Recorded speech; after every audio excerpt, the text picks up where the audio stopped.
নমস্কার।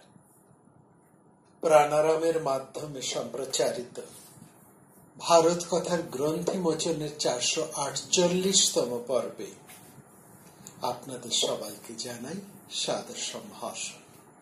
মহামতি অনন্তলালের পরম অনুগ্রহে আমরা শুনে চলেছি ভারত কথা। ভারত কথায় আমরা গত পর্বে শুনলাম সেই বুদ্ধিরূপ পুরুষকে কিভাবে মহাভারত তাকে একটি শব্দ সারথীর মধ্যে দিয়ে গভীর তাৎপর্যবাহী এই শব্দের মধ্যে দিয়ে তাকে প্রকাশ করেছে। তিনি যে বুদ্ধির স্বরূপ এটি কিন্তু সত্য। এই বুদ্ধিকে দুরকম ভাবে ধরা যায়। বুদ্ধি পুরুষ বলা হচ্ছে তাকে, কুটপুরুষ, বুদ্ধি পুরুষ, তাকে বলা হচ্ছে বুদ্ধা।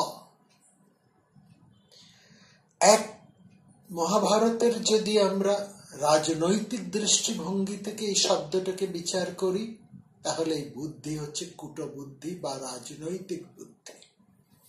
আর দর্শনের দিক থেকে যদি আমরা আলোচনা করি, তাহলে তিনি হচ্ছেন পরম বিজ্ঞানী, স্বয়ং বুদ্ধি যার মধ্যে আশ্রয় করে আছে। এই তাকে পাবো কি করে? প্রশ্নটা এখানে। সে সারথীকে লাভ হবে কি করে সারথীকে পাওয়া যায়? অর্জুন পেলেন, দুর্যোধন কেন পেলেন না? পেয়েও কেন হারালেন দুর্যোধন? আর অর্জুন কি সত্যি পেয়েছেন? আর একমাত্র কি অর্জুনই পেয়েছেন? অন্য পাণ্ডব ভাইরা কি তাকে পায়ননি? কে কিভাবে পেয়েছে? সব এটা ঠিক, তাকে পাওয়া কঠিন। এখানে পাওয়া অর্থে তাকে উপলব্ধির কথাকে আমরা যদি বলি, তাকে বোঝার কথা যদি আমরা বুঝি, তাকে ঠিক ঠিক চেনার কথা যদি আমরা বলি, হয়তো আমাদের বুঝতে আর একটু সহজ হয়। তাকে বোঝা কঠিন, তাকে উপলব্ধি করা কঠিন, তাকে লাভ করা কঠিন। এমনি তাকে পাওয়া যায় না। বহু শ্রুতি অনেক পড়েছি, অনেক শুনেছি, অনেক জেনেছি, তবু আমরা কিন্তু সেই পরমকে যেমন পায় না। উপনিষদ যেমন বলছে, মেধা, চিত্তের একাগ্রতা, তীক্ষ্ণ বুদ্ধি আর প্রবচন, বেদ বিদ্যা গ্রহণ করে তার অনুশীলন, সেটা শিষ্য রূপে করতে পারি, আচার্য রূপেও করতে পারি। এগুলো দিয়ে তাকে পাওয়া যায় না, অথচ করতে হয়। তাকে ছাপিয়ে যেতে হয়। যদাতে মোহ কলিলং বুদ্ধির ব্যতিতরস্যতি, গীতাতে বলা হয়েছে, তদাগন্তাসি নির্বেদং শ্রুতবশ্য শ্রুতস্য চ। প্রথমে মোহ চলে যাবে, তখন উদাসীনতা আসবে, তখন শ্রুত এবং শ্রোতব্যের উপর স্পৃহা চলে যাবে। তখন ফুল যেমন সূর্যের দিকে তার সমস্ত দল মেলে দেয়, পাপড়িগুলো মেলে দেয়, তেমনি করে তার দিকে নীরব হয়ে থাকবে সমস্ত হৃদয়। সমস্ত হৃদয় দল তখন তার দিকে নিজেকে মেলে ধরবে, মৌন হয়ে থাকবে তার দিকে সমস্ত হৃদয় দল উন্মোচন করে। এটা কখন হয় না? যখন তার প্রসাদ, তার গ্রেস আমাদের উপর নেমে আসে। তার কৃপা বা তার প্রসাদটা যখন যদি আসে, তবেই আমাদের হৃদয় চিত্ত দল উন্মিলিত হয়, মেলে ধরতে পারে। চেষ্টা করতেই হবে। প্রথমে চেষ্টা, তারপরে নিশ্চেষ্টতা। এটা একটা ভীষণ গুরুত্বপূর্ণ কথা। প্রথমে চেষ্টা করতে হবে, যে প্রথমে উদ্যোগ তোমার থাকতে হবে। তোমার উদ্যোগ থাকলে তিনি তোমার দিকে যাবেন। প্রথম থেকে নিরুদ্যোগ হয়ে বসে থাকলেন কিন্তু তুমি যাবে না। খুব সাধারণ কথাতে বলা হয়, শিশু না কাঁদলে মাও তাকে স্তন দান করেন না। তাহলে প্রথম চেষ্টা করতে হবে, কিন্তু তারপরে নিশ্চেষ্ট হতে হবে, মার কাছে এক সম্পূর্ণ সমর্পণ হয়ে। মা যেমন ভাবে রাখেন, তখন বাঁদরের বাচ্চা নয়, বেড়ালের বাচ্চা হয়ে যেতে হয়।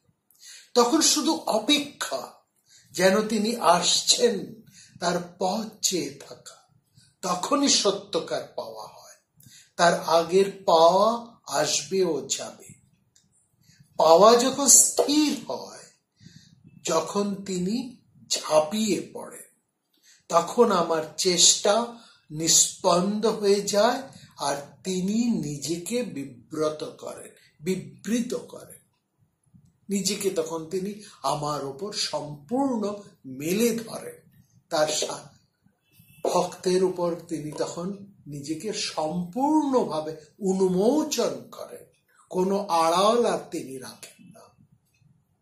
তিনি যাকে বরণ করেছেন, তার কাছেই তিনি তার তনুকে বিবৃত করেন, উন্মোচন করবেন। তিনি শস্যরূপে প্রকটিত হন, তখনই হৃদয়ের সাথে হৃদয় মিশে যায়।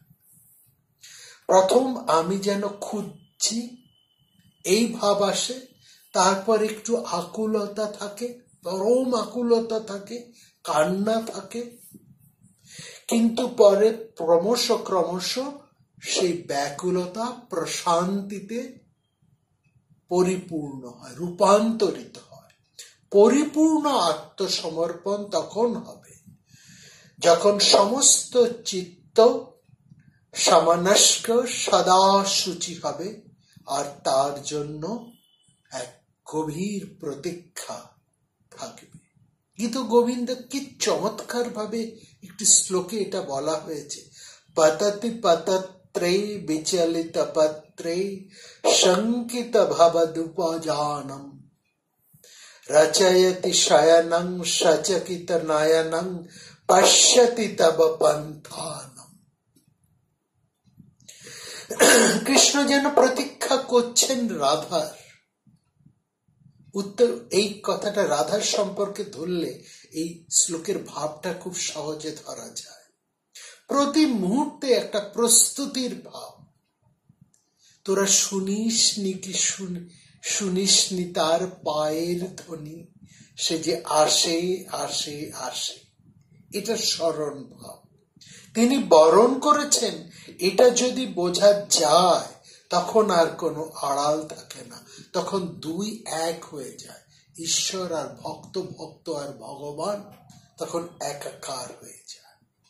এই সম্পূর্ণ সমর্পণতা তখনই আসে, এই অপেক্ষা, এই প্রতীক্ষা এবং সম্পূর্ণ আত্মনিবেদনের মাধ্যমে।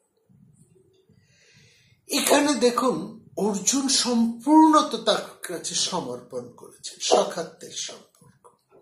এই সখাত্বের সমর্পণের জায়গায় তিনি বরণ করেছেন ঈশ্বর শ্রীকৃষ্ণকে, কিন্তু বরণ করার পরেও আমরা দেখছি যিনি সেই অর্জুন, যিনি পরম ঈশ্বরকে, শ্রীকৃষ্ণকে তার জীবন রথের সারথী রূপে বরণ করলেন কুরুক্ষেত্রের যুদ্ধের পূর্বাহ্নে। ঠিক এই যুদ্ধের পূর্বাহ্নতে দেখুন, যখন যুদ্ধ শুরু হবে, তখন অর্জুনের ভূমিকাটা দেখুন। তিনি আবার কিন্তু তখন সংশয়াপন্ন। তখন অর্জুন ভগবত গীতার উপদেশ শুনছেন কৃষ্ণের কাছ থেকে। এখানে তিনি তখন অর্জুন ভগবত গীতার আধার হয়ে উঠেছেন। এই যে যুদ্ধমুখী স্পর্ধার পরিস্থিতিতে তিনি আবার স্মরণ করিয়ে দিচ্ছেন অর্জুনকে, যে তুমি তোমার অসাধারণ ক্ষমতায়, তোমার অসাধারণ অস্ত্র নৈপুণ্যের ক্ষমতায় তুমি যা করতে যাচ্ছ, মনে রেখো তার কর্তা তুমি নও।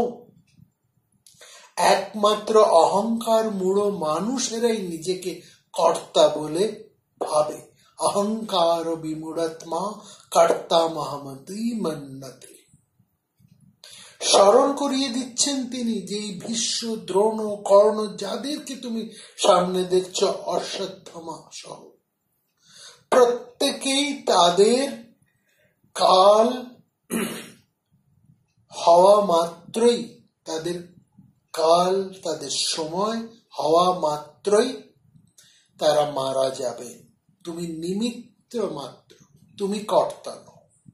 এই বিরাট যুদ্ধ ভূমিতে একেবারে দার্শনিক ভাবে নৈর্ব্যক্তিক ভূমিকায় তখন অর্জুনকে তিনি দাঁড় করাচ্ছেন। এবং সেইখানেই তিনি যখন অর্জুন আত্মসমর্পণ করছেন সম্পূর্ণভাবে, তখন থেকে মহাভারতের নায়কত্বের একটা ভূমিকায় আমরা দেখছি অর্জুনকে। এইখানে তিনি অর্জুনকে সংশয়ী অর্জুন তিনি বরণ করেছেন তাকে জীবন রথের সারথি করে, অথচ তিনি সংশয় থেকে মুক্ত হচ্ছেন না। এও এক ধরনের সাধকের ভাব। এবং তার জন্যই এখানে ভগবদ গীতার সেই দীর্ঘ দার্শনিকতার মূল তত্ত্বটাকে স্থাপন করছে। এইটি হচ্ছে বোঝার ব্যাপার। মানে এখানে অর্জুন কিন্তু কৃষ্ণের ছায়া মাত্র নয়, তার যে শরণাগতি, তার যে এই দুর্বলতা, এটা তার স্বাভাবিক ধর্ম। তার সামর্থ্য আছে, তিনি সমর্থ, তার সামর্থ্য বিভিন্ন যুদ্ধে প্রমাণিত। তিনি সমর্থ এবং তার সামর্থ্য এর আগের বিভিন্ন যুদ্ধে প্রমাণিত। কিন্তু তার সমস্ত সামর্থ্য, নৈপুণ্য এবং শক্তি সত্ত্বেও অর্জুন এক চরম মুহূর্তে যতক্ষণ না সেই চরম শক্তির কাছে নিজেকে লঘু করে দিতে পারছেন, এবং ততক্ষণ কিন্তু তিনি স্থির হতে পারছেন না, ততক্ষণ তার মধ্যে কিন্তু প্রতিষ্ঠা আসছেন না। এবং যে মুহূর্তে তিনি নিজেকে সম্পূর্ণ উজাড় করে লঘু করে দিতে পারলেন, তখন তার এই সামর্থ্য গৌরবের সঙ্গে বিনয়ের মাহাত্ম্যটি তখন যুক্ত হয়। তার নিপুণতা, তার বীর্য, তার অস্ত্র নৈপুণ্য, তার সমস্ত সামর্থ্য, এই সবটাই যখন তিনি সম্পূর্ণভাবে নিবেদন করছেন, নিজের কোনো অহংকার বা নিজের কোনো দাবি রাখছেন না। অর্থাৎ অর্জুন তখন বলছেন সেই কবির ভাষায়, এখন সে যে আমার বিনা হতেছে তার বাধা, বাজবে যখন তোমার হবে তোমার সুরে সাধা।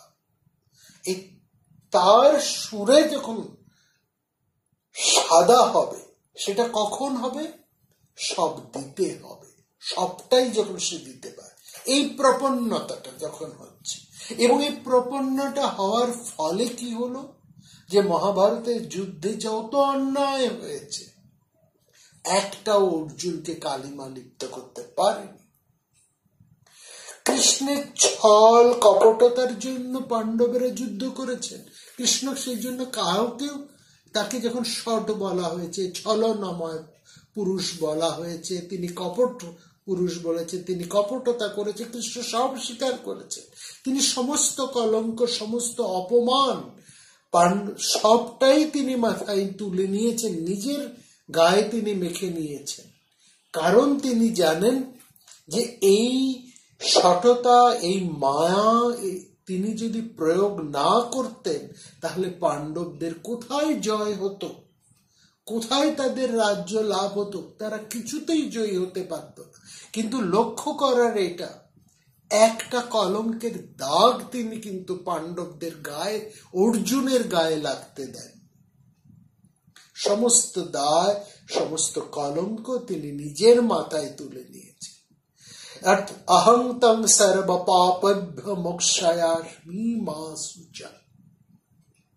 এইটাই হচ্ছে তখন সেই যে মুহূর্তে তিনি অঙ্গীকার করলেন আমি তোমার সারথ্য গ্রহণ করব, সেই মুহূর্ত, এবং যখন অর্জুন বলছে আমার যা কিছু আমি সব তোমাকে দেব, তখন বোধহয় শ্রীকৃষ্ণ তার প্রতি উত্তরেই বলেছেন যে সমস্ত পাপ থেকে, সমস্ত অন্যায় থেকে, সমস্ত অপরাধ থেকে, সমস্ত দায় থেকে আমি তোমাদের রক্ষা করব, সমস্ত কলঙ্ক আমি নেব। যেমন ভক্ত বলে তোমার প্রেমী হব সবার কলঙ্ক ভাগী, সকল দাগে হব দাগী। এখানে যেন ঈশ্বর উল্টো অন্যভাবে বিপরীত থেকে ঈশ্বরও এসে বলে যে তোমার কলঙ্ক আমি তুলে নিচ্ছি। এখানে ভক্ত শুধু এই কথা বলেন না, ভক্তের মতনই ঈশ্বর ভক্তের পাদবন্দনা করেন সেই অপূর্ব প্রেমের ভাবনাতে। এই দুটি, এই অনন্য দিকটিও কিন্তু মহাভারতের কাব্যের মধ্যে রয়েছে অতি সূক্ষ্মভাবে। এইটাকেও আমাদের ভালো করে বুঝতে হবে। এই সারথি শব্দের উচ্চারণের মধ্যে দিয়ে একজন বলছেন আমার আসনা, আমার একমাত্র প্রার্থনা তুমি আমার সারথি হও। আরেকজন বলছেন আমি সানন্দে তোমার সারথ্য গ্রহণ করলাম, আমি অঙ্গীকার করলাম তোমার সারথি হবার মধ্যে দিয়ে। এই ভাবনার মধ্যে দিয়ে যে কত গভীরতা, কত ব্যঞ্জনা, কত যুক্তি, কত তর্ক চলে গেল, তার মধ্যে দিয়ে হয়ে যাচ্ছে, এইগুলো আমরা বুঝি না। আমরা শুধু নানান তর্ক করি। আমরা দুর্যোধনের কথা দিকে বলি সবই অর্জুনের, সবই কৃষ্ণের মায়া, সবই কৃষ্ণের চলন। হ্যাঁ, তিনি তো সারথ্য গ্রহণ করেছেন, ফলে তো তিনি অর্জুনের গায়ে কোনো কলঙ্ক দিতে পারেন না। তিনি তখন ভক্তাধীন। এই জায়গাটা হচ্ছে, এই যে বিশাল এই নৈপুণ্য, এই যে লোকাতীত ব্যবহার, এই যে বিরাট পুরুষের কি বিচিত্র ব্যবহার, এটা আমরা ধরি কি করে? এও হচ্ছে এক ভক্তের সাথে ঈশ্বরের যোগ। আবার অন্য দিক থেকে যুধিষ্ঠিরকে দেখুন, তাকে কিন্তু গীতার উপদেশ দিতে হয় না, কারণ তিনি প্রথম থেকে সেই ভূমিতে প্রতিষ্ঠিত। এবং তিনি কৃষ্ণের কাছে কি প্রার্থনা করছেন, তিনিও কৃষ্ণকে সেই পরম ভাবে গ্রহণ করেছেন অর্জুনের থেকেও আগে। অর্থাৎ একমাত্র যুধিষ্ঠির শ্রীকৃষ্ণকে সঠিকভাবে বুঝতেন এবং শ্রীকৃষ্ণ যুধিষ্ঠিরকে সঠিকভাবে বুঝতেন। সমগ্র মহাভারত আলোচনা করে এই দুটি চরিত্রকে পাশাপাশি রেখে যদি আমরা দেখি, তাহলে দেখব একবারের জন্য শ্রীকৃষ্ণ যুধিষ্ঠিরকে অতিক্রম করেননি, এবং যুধিষ্ঠিরও কোনোভাবে শ্রীকৃষ্ণের কথা ছাড়া কোনো কাজ করেন। তিনিও সম্পূর্ণ শ্রীকৃষ্ণের আদেশের জ্যেষ্ঠ হয়েও তিনি কিন্তু শ্রীকৃষ্ণের আজ্ঞাধীন হয়ে আছেন। এবং দুজনের বোঝাপড়া কত সুন্দর, কত চমৎকার, কত গভীর, কত তাৎপর্যবাহী, এটাও আমাদের বোঝার আছে। সেখানে যখন সবাই যুদ্ধে ঝাঁপাবার জন্য যুধিষ্ঠিরকে বারবার প্রচোদিত করছে, যুধিষ্ঠির কিন্তু সেখানে স্থির। সেখানে সবাই যুধিষ্ঠিরকে ভুল বুঝেছে। এই দুটো ক্রীড়ার পর থেকে যুধিষ্ঠিরকে সবাই তর্জন করেছে, গর্জন করেছে, ভৎসনা করেছে, তাকেই দায়ী করেছে, তাকে তার কাঁধের সমস্ত কলঙ্কের চাপ বাড়িয়ে দিয়েছে, তাকে যা নয় তা বলে ভৎসনা করেছে। কি করেনি? দ্রৌপদী থেকে আরম্ভ করে সহদেব পর্যন্ত প্রত্যেকে, এমনকি জননী কুন্তী পর্যন্ত যুধিষ্ঠিরকে যুদ্ধে প্রযুক্ত হওয়ার জন্য বারবার বলেছে। কিন্তু শ্রীকৃষ্ণকে লক্ষ্য করুন, তিনি একবারের জন্য কিন্তু যুধিষ্ঠিরকে এই কথা বলেন, কারণ তিনি জানেন যুধিষ্ঠির কাল পুরুষ। তিনি কাল পুরুষ অর্থে তিনি সময় জানেন, কোন সময় কোন সিদ্ধান্ত নিতে হয়। আর এটাও লক্ষ্য করার, যুধিষ্ঠির কিন্তু সমস্ত ব্যাপারে, যুদ্ধের সমস্ত ক্ষেত্রেই তিনি কিন্তু শ্রীকৃষ্ণের উপর পরম নির্ভর।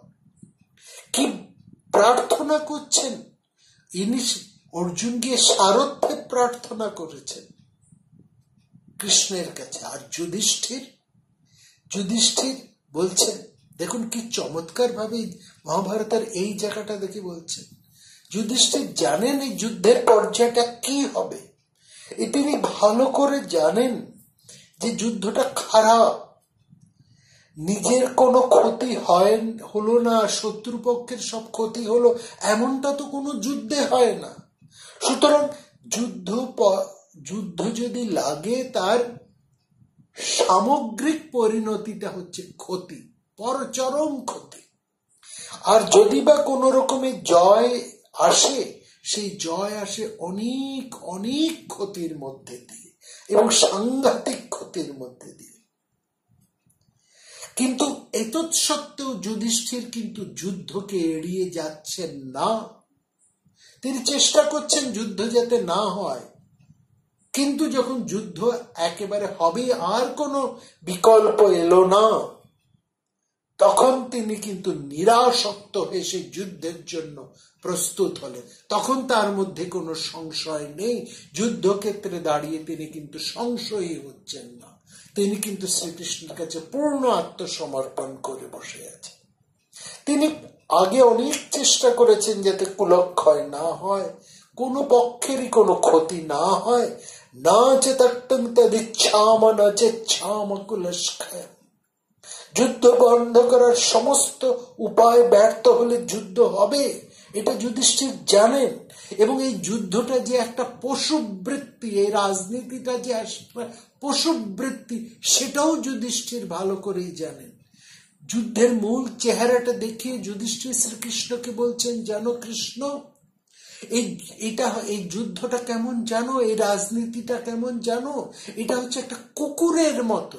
বিশেষত এই যখন হচ্ছে, এই যে কথাবার্তা যা চলছে, এটা আসলে একটা কুকুরের ঝগড়ার মতন। দুটো পাড়ার দুদল কুকুর যেমন পরস্পরের সঙ্গে তাদের অধিকার নিয়ে, একখণ্ড মাংস টুকরো নিয়ে পরস্পরের উপর ঝাঁপিয়ে পড়ে নিজেদের সাথে কামড়া কামড়ি করে রক্তক্ষয় করে ফেলে, একটা আরেকটাকে খুবলে খেলে, আমাদের এই রাজনীতিটাও হচ্ছে তাই। তচ্ছনাব সম্পাতে পণ্ডির লক্ষিতম, এর সঙ্গে কোনো তফাৎ নেই।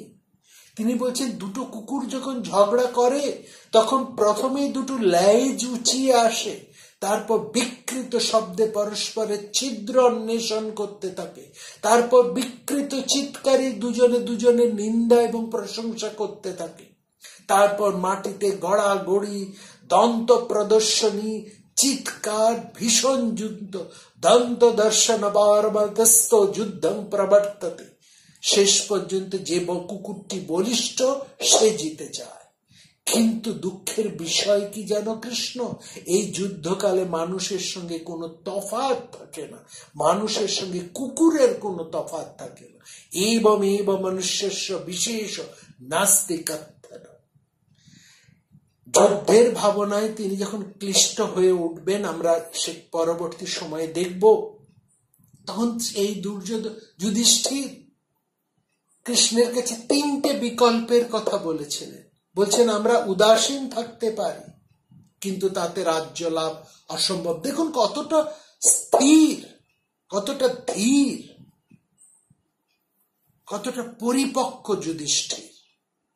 তিনি বলছেন, আমরা উদাসীন থাকতে পারি, কিন্তু তাতে রাজ্য লাভ অসম্ভব। তিনি বলছেন, আমরা যুদ্ধ করতে পারি, তাতে আমাদের কিন্তু ক্ষতি, কুলক্ষয়।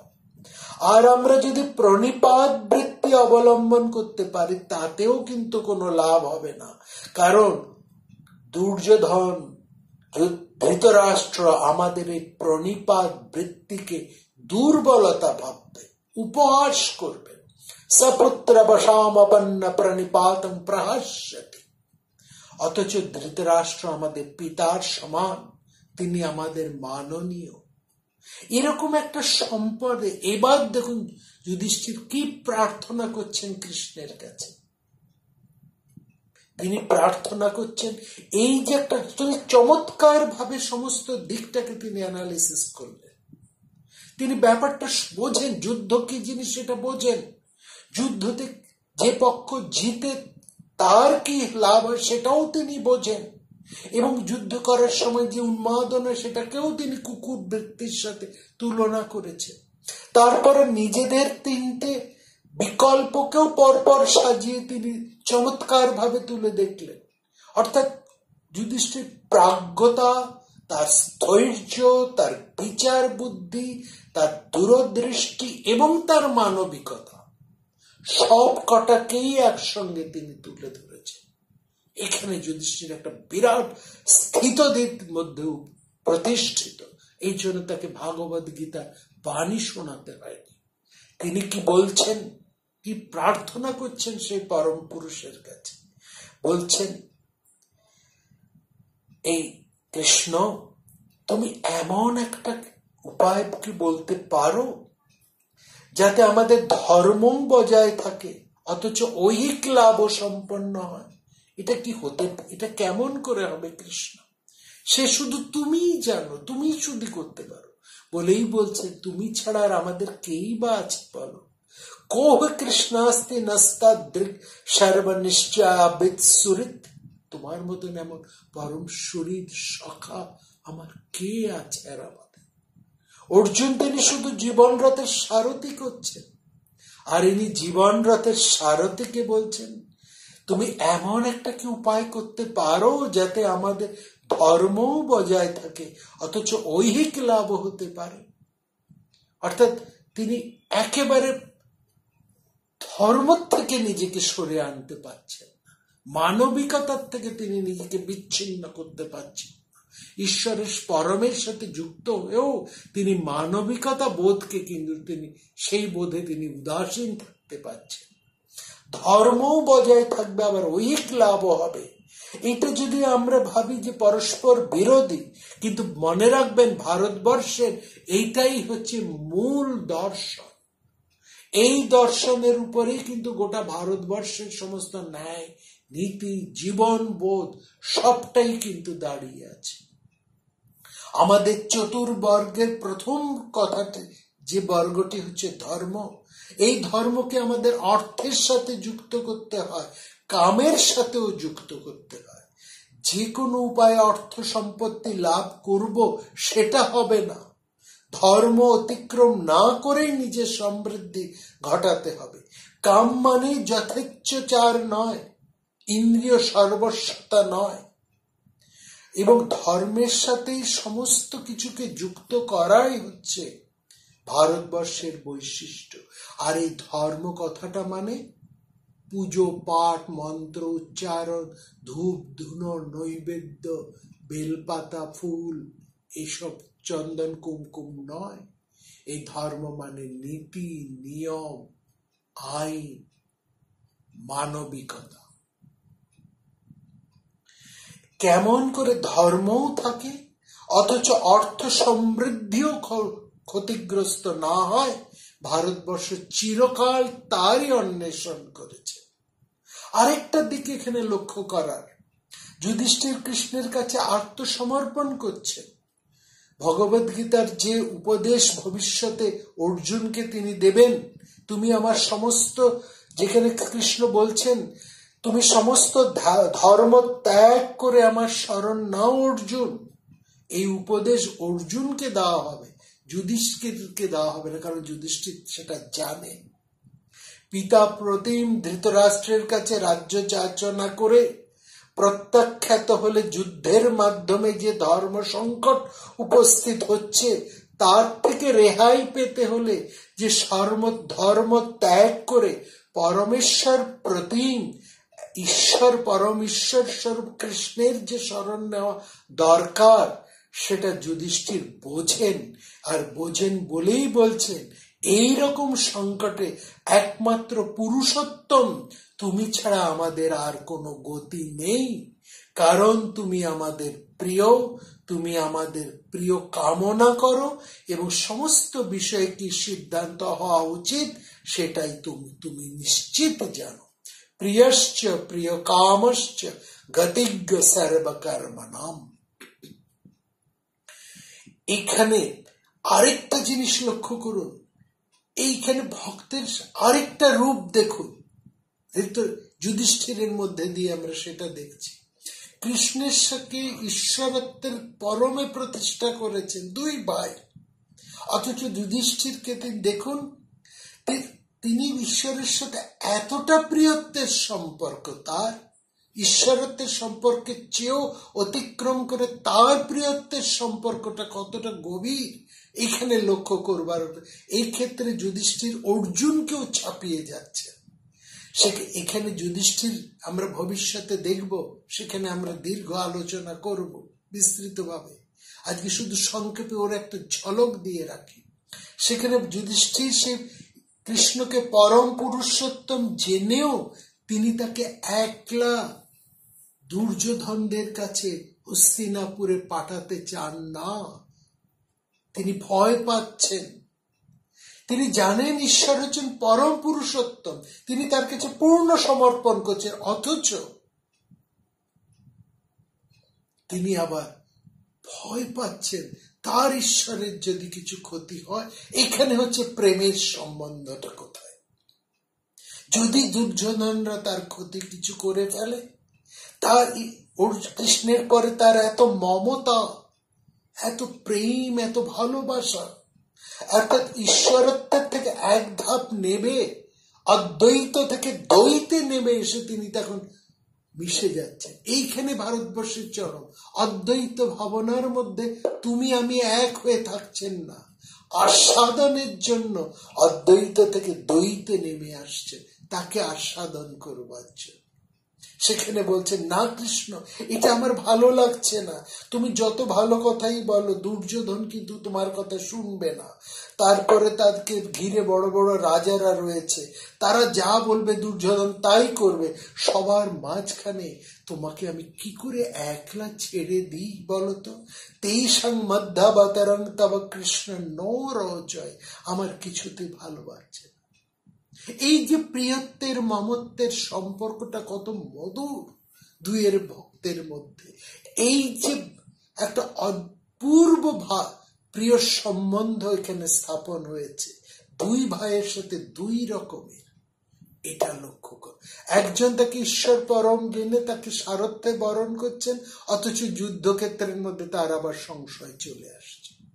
আরেকজন পরম ঈশ্বর জেনে তাকে জীবনের তাদের সমস্ত পরম গতি হিসেবে তিনি তার কাছে সর্বসমর্পণ করে বলছেন, যাতে আমাদের ধর্মও থাকে অথচ আমাদের মঙ্গল হয়, শ্রীবৃদ্ধি হয়। তার একটা উপায় একমাত্র তুমিই করতে পারো, কারণ তুমি প্রিয়শ্চ প্রিয় কামশ্চ ব্যতিজ্ঞ সর্বকর্মণ বলি। আবার কিন্তু সেই কৃষ্ণের প্রতি তার মমত্বে আবার তিনি তাকে একলা ছেড়ে দিতে পারছেন না। সেই দুর্যোধনের বুহে হস্তিনাপুরে, সেখানে তিনি ভয় পাচ্ছেন। এই যে অপূর্ব একটা নান্দনিকতা, এটাকে কথায় শুধু প্রকাশ করা যায়? এখানে তো একটু বুঝতে হয়। এখানে ভাগবত অনন্য হয়ে ওঠে। ভাগবত ভক্তজনের কথা, ভগবতের সাথে ভগবত গীতা আর ভাগবত দুটো, ওখানে কৃষ্ণ ভগবান বলছেন আর ভাগবতে ভক্তরা বলছেন, দুইয়ের মধ্যে এক অপূর্ব ব্যাপার। এই মহাভারতের প্রতি স্তবকে স্তবকে এই সূক্ষ্ম সূক্ষ্ম দার্শনিক নন্দনতা, গভীর কথা যেমন রয়েছে, তেমনি প্রিয়ত্বের এক সুগভীর মাধুর্য রয়েছে। একমাত্র রসিক জন, ভাবুক জন সেই রসটিকে ঠিক সন্ধানী দৃষ্টি থেকে ও খুঁজে নিয়ে তা আস্বাদন করতে পারে। খেজুর গাছের রস রয়েছে, স্বজনে কি জানে ভাই? একমাত্র তিনি জানেন যিনি আঘাত সঠিকভাবে করতে পারেন। এই আঘাতটির প্রয়োজন, তবেই তো রস আসবে। খুঁজো মন যে জানো